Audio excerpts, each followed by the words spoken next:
शिंदे साहेबांना वाटलं असावं की आपल्या स्वतःच एक हाती सत्ता असावी, म्हणून त्यांनी कदाचित लोकल लेवलवरती या तडजोडी केल्या असाव्यात आणि त्या बाबतीमध्ये आमचे तिकडचे जे नेते आहेत, आमदार आहेत माझी, त्यांच्याशी त्यांची चर्चा झाली असावी.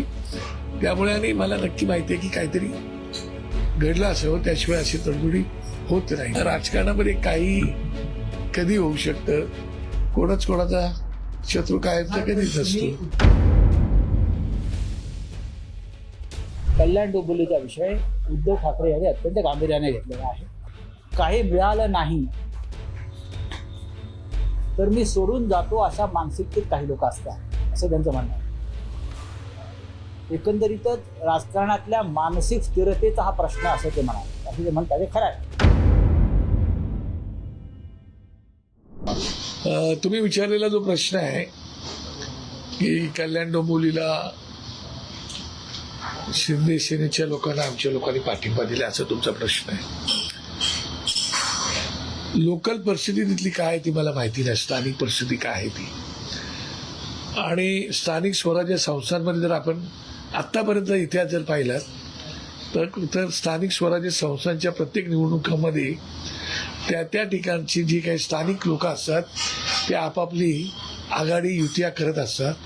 किंबहुना निशाणी जी असते त्या निशाणीमध्ये पण त्यांच्या तडजोडी होतात, वाटाघाटी होतात, चर्चा होते. आणि मग ते आमचे तिकडचे माझे आमदार आहेत आणि नेते आहेत आमचे, स्थानिक लेवलवरती त्यांनी काहीतरी इंटरनल ॲडजस्टमेंट ती केलेली असावी असं मला वाटतंय. आणि अशा प्रकारच्या काही नवीन घटना नाही, सगळीकडे अशा प्रकारचे चित्र दिसण्यात येतं. त्यामुळे आज स्थानिक पातळीचा विषय आहे, त्या विषयावरती आणखी माहिती आम्हाला मिळेलच. अजूनपर्यंत तरी माहिती आम्हाला मिळालेली नाही, परंतु स्थानिक पातळीवरती अशा प्रकारच्या घटना घडत असतात. काही गोष्टी या पडद्याच्या पाठीमागे बऱ्याच गोष्टी चालू असतात, त्यावेळेला ते एकमेकांशी बोलायचे नसतात आणि नेमक्या घटना घडल्यानंतर झाल्यानंतर त्याच्यावरती चर्चा उहापोह होत असतो. त्यामुळे बऱ्याच ठिकाणी तडजोडी वगैरे वगैरे सगळ्या गोष्टी घडत असतात.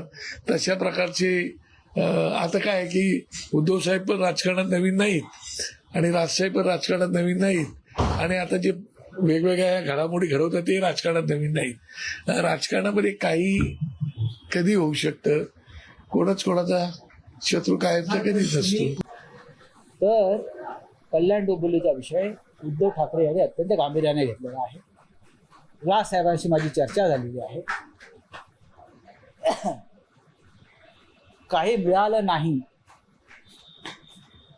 तर मी सोडून जातो अशा मानसिकतेत काही लोक असतात, असं त्यांचं म्हणणं आहे. एकंदरीतच राजकारणातल्या मानसिक स्थिरतेचा हा प्रश्न असं ते म्हणाले, असं ते म्हणतात. हे खरं आहे. अशा तऱ्हेने पक्षांतर करणारे हे राजकीय मनोरुग्ण आहेत.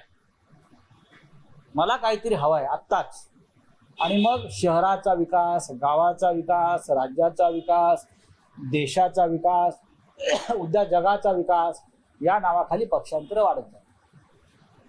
महाराष्ट्रामध्ये अशा पक्षांतराची कीड वेळीच रोखणं हे न्यायालयाचं काम असलं तरी आज सुद्धा सर्वोच्च न्यायालयानं माती खाल्लेली आहे.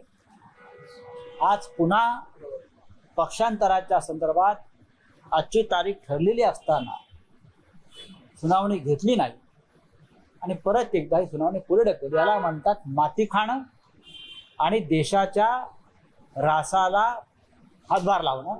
सर्वोच्च न्यायालय ते लावतं.